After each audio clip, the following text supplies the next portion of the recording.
Meus cabelos são assim há 18 anos. E acho que se não fosse, ninguém me reconheceria. É por causa do meu cabelo que eu sou notado. De qualquer forma, não tem escolha. A vida no circo é dura. Quando não estão se apresentando, os rapazes ensaiam 12 horas por dia, 7 dias por semana. Eu me sinto muito bem aqui. Estou em paz. É minha família. Danny e Larry são casos raros. São a sexta geração da família a herdar a hipertricose, que significa literalmente excesso de pelos no corpo. Para um especialista em genética como Luiz Figueira, do Instituto Mexicano de Previdência Social em Guadalajara, a família Gomes representa uma oportunidade extraordinária. Os cientistas ainda não conhecem o gene que controla o crescimento dos cabelos. Essa família pode ser a chave para a sua descoberta e para o esclarecimento do mito do lobisomem. A hipertricose está entre os estados de volta ao passado que chamamos de atavismo. Um gene atávico é um gene antigo que perdeu sua função há muito tempo e ficou adormecido no processo de evolução. Nós todos possuímos esses genes, que em alguns casos voltam a ser ativos. A hipertricose de Danny e Larry é uma volta ao tempo em que nossos ancestrais eram mais peludos que os grandes macacos.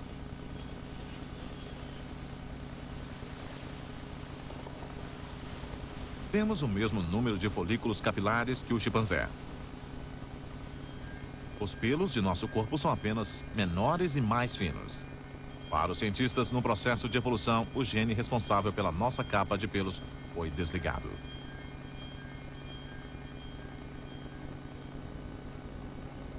Porém, devido a uma mutação, o gene da família Gomes voltou à atividade.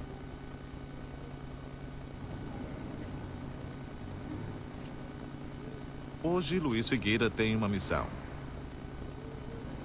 Ele tem a chance única de identificar esse gene. Para isso, precisa convencer a família de Danny e Larry a doar sangue.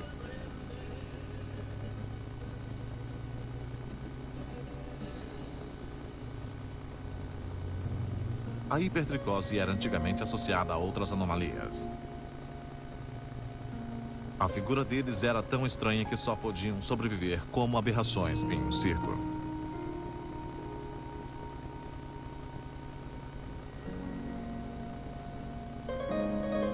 Os retratos nas paredes do castelo Ambras, na Áustria, documentam um dos primeiros casos conhecidos. Petrus González nasceu nas Ilhas Canárias em 1556. Ele se casou com uma mulher perfeitamente normal, mas todos os seus filhos herdaram suas características.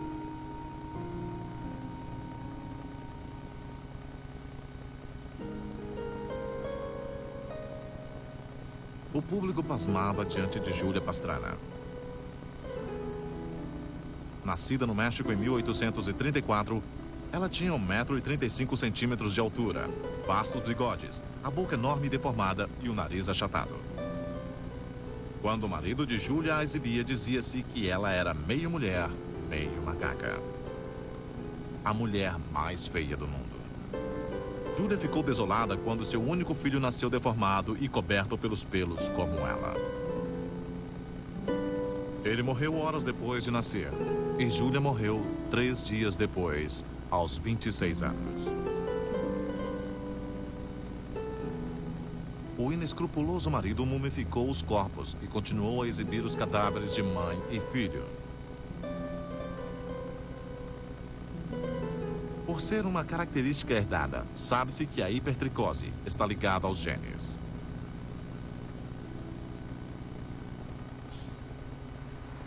O desafio de Luiz Figueira é identificar o gene do crescimento dos cabelos.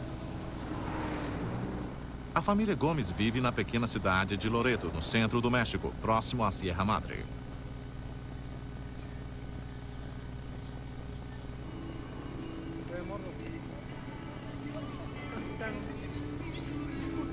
Quase toda a família de Danny e Larry mora aqui. Nós hablamos como que está. Olá, como está? Olá, como está? Maria de Jesus é tia dos meninos lobos e mãe dessas crianças. Ela depila o rosto. Metade dos 32 membros da família apresenta sintomas de hipertricose.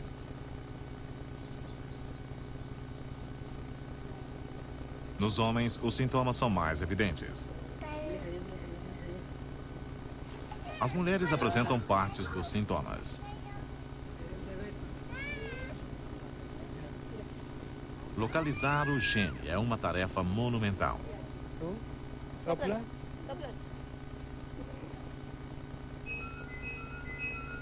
No núcleo de uma célula humana, há 23 pares de cromossomos.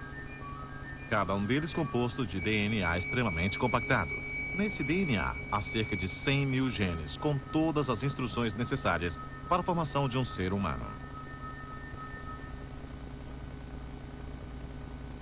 Figueira começa construindo a árvore genealógica.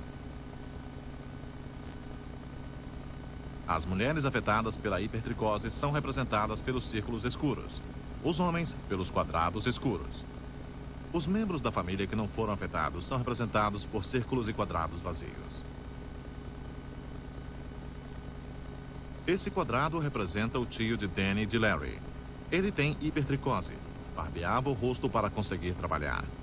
Quando parou de se barbear, só conseguiu emprego no circo como lobisomem. Esse círculo representa Leila, de 4 anos, prima de Danny e de Larry. Leila tem muito cabelo na testa. Hoje, as mulheres afetadas transmitem o problema para seus filhos e filhas.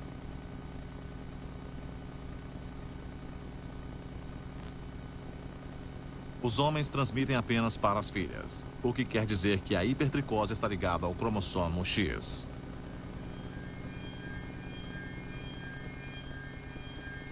As mulheres têm 2 cromossomos X. Os homens têm um X e um Y. Maria de Jesus tem o X normal e um que contém o gene da hipertricose. O pai dos filhos dela tem os cromossomos X e Y normais. Os filhos de Maria têm 50% de chance de herdar o gene que sofreu a mutação. Foi o que aconteceu com Leila e Arlena. Arlena tem os sintomas em torno da linha do cabelo e no pescoço. Aos 5 meses de gravidez, não sabe se transmitiu o gene ao bebê. Leila hoje tem 14 anos. Tem sintomas fortíssimos. Seu irmão Luiz e sua irmã Lupita receberam X normal de sua mãe. Não herdaram o gene. Mas a neta de Maria, Carla, nasceu com a característica. Danny e Larry têm um cromossomo X anormal e um Y normal. Se passarem adiante o cromossomo X afetado, terão filhas com hipertricose. Se passarem o Y normal, terão filhos perfeitamente normais.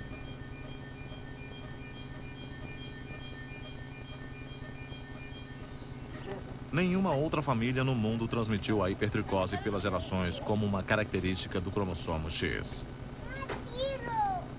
O próximo passo de Figueira é tentar isolar o gene comparando o DNA das pessoas afetadas com o de seus parentes, que não foram afetados. Ele conseguiu amostras de sangue de 23 membros da família. 13 afetados e 10 normais. Está procurando características específicas, chamadas marcadores, no DNA das pessoas afetadas. Os resultados são impressionantes. Podemos ver aqui um marcador no cromossomo. A banda superior está presente em todos os indivíduos afetados, mas não aparece em quem não apresenta a doença. Usando uma técnica conhecida como mapeamento genético, Figueira reduz seu campo de pesquisa ao braço mais longo do cromossomo X. Mapear um gene é como tentar encontrar uma pessoa nos Estados Unidos. Conseguimos saber que o gene está em uma área como o Texas, que ainda é grande demais para procurar por uma pessoa. Embora a genética ainda esteja longe de descobrir a origem da hipertricose, nunca estivemos tão perto de isolar o gene que controla o crescimento dos pelos. O trabalho de Figueira ainda não acabou.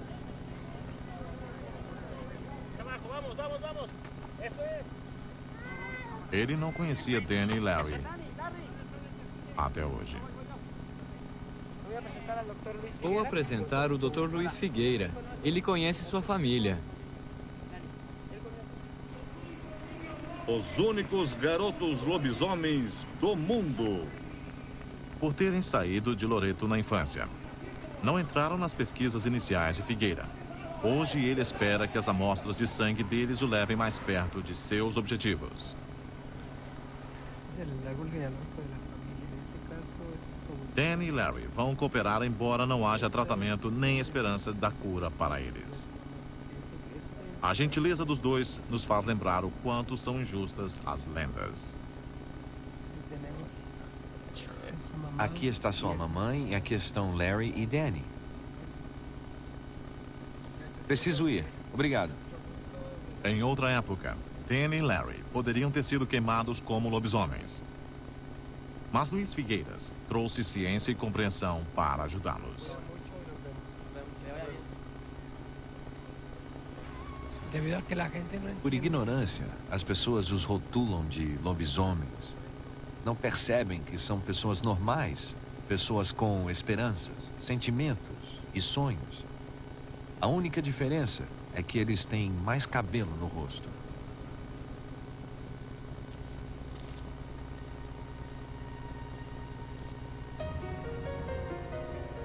Há 400 anos, as provas da existência real de pelos em excesso nos julgamentos de lobisomens eram vagas. Um estranho evento, no entanto, transformou Gil Gornier em lobisomem.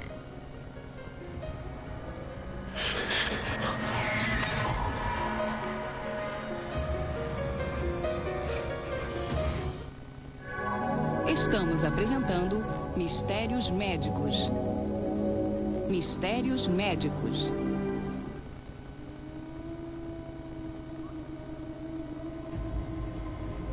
Quando Gil Gornier foi preso, foi torturado até confessar seu crime em detalhes. O tribunal tinha certeza de que o diabo andava solto, transformando homens em lobos. As leis do século XVI fixaram os detalhes da lenda do lobisomem. Olhos afundados, aparência horrenda, unha do polegar esquerdo transformada em garra, tatuagens, especialmente uma lua crescente. Garnier se encaixava na descrição e havia mais uma prova cabal contra ele. Uma jarra com um óleo desconhecido foi encontrado em seu poder quando foi preso.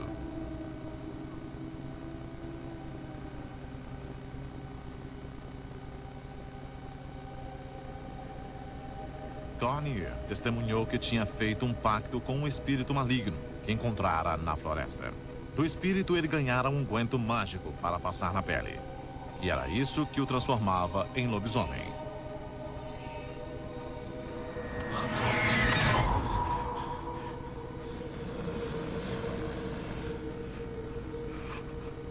Não se sabe quem ele encontrou na floresta, nem porquê. Mas se o julgamento ocorresse hoje, esse unguento mágico teria explicação. E James Duke poderia testemunhar.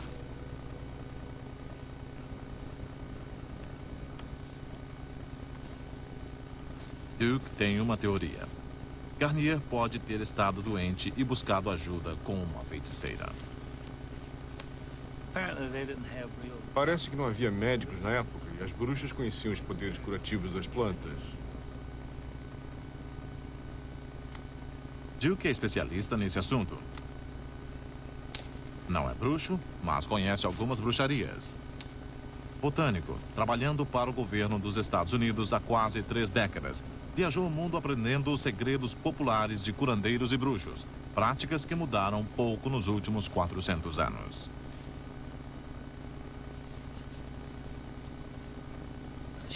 Ela conversava com o paciente como um médico faz. Tendo descoberto o problema, buscava suas ervas secas ou saía para a floresta em busca da planta necessária. Elas conheciam o efeito de cada planta. Algumas ervas, como estramônio ou figueira brava, são solanáceos, plantas aparentadas com a família do tomate. Mas elas não são ligeiramente curativas. Contêm substâncias químicas poderosas chamados alcaloides beladona. Grandes doses dessas substâncias podem gerar taquicardia, delírios, sonhos eróticos e outros sintomas ainda mais sinistros. E o preparado que a bruxa recomendou contiver estramônio, a pessoa pode sofrer alucinações. E entre elas pode se imaginar como um lobo ou possuído pelo demônio. Na verdade, é uma espécie de possessão demoníaca. A bruxa receitou um composto que modifica, que altera a mente. The witch giving you something that changes, that alters your mind. Muitas vezes a cura era pior que a doença. Isso pode ter gerado os sinais do lobisomem. Duke acredita que os antigos herbanários sabiam manipular essas substâncias para potencializar seus efeitos.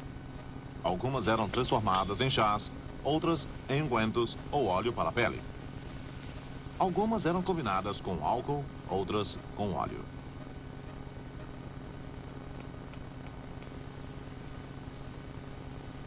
A partir de cera de abelhas, Duke recria a receita de 400 anos para a transformação misteriosa de Garnier.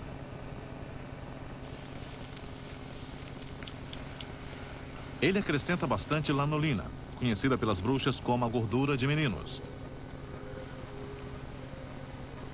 Uma dose de estramônio e a mistura penetra pela pele, direto para a corrente sanguínea, atingindo o cérebro.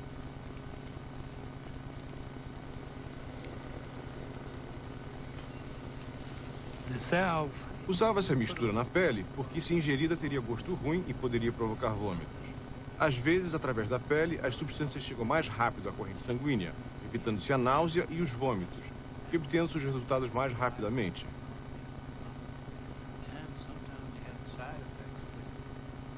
As bruxas não controlavam o impacto de suas poções em seus pacientes. A sensação de se transformar em um monstro, capaz de estuprar, matar e canibalizar crianças, devia ser pavorosa.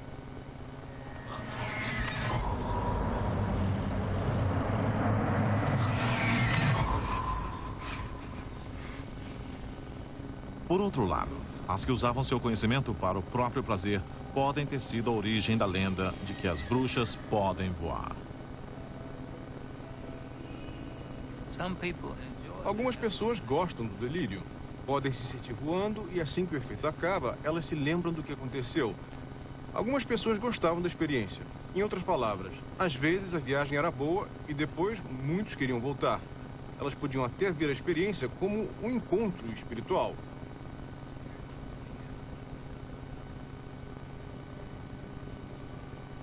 Duke sabe do que está falando. Ele é o maior estudioso dos curandeiros da Amazônia peruana. Eles procuram plantas semelhantes às usadas na Idade Média para cruzar a fronteira entre o mundo físico e espiritual. Eles também acreditam que se transformam em animais.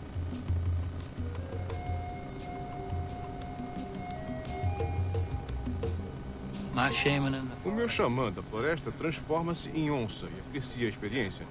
Na volta, ele se sente mais poderoso.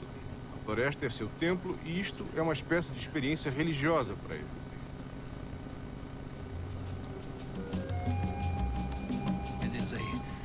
É uma comunhão com os deuses. De acordo com a sua confissão, o lobisomem Gilgarnier não estava em comunhão com seu deus. A poção mágica o transformava em um animal sanguinário. Quando você tem uma viagem ruim, pode pôr a culpa na pessoa que forneceu a droga. Pode acusá-la de destruí-lo, de transformá-lo em lobo. Em outras palavras, quem devia trazer a cura trouxe mais doença e pode ser considerado um espírito mau. Um demônio que pode até ser eliminado se você souber o que fazer. Garnier culpou o espírito maligno, mas o tribunal não o absolveu. Mesmo sendo o demônio mero efeito colateral de uma droga, ele ainda assim era considerado pecador.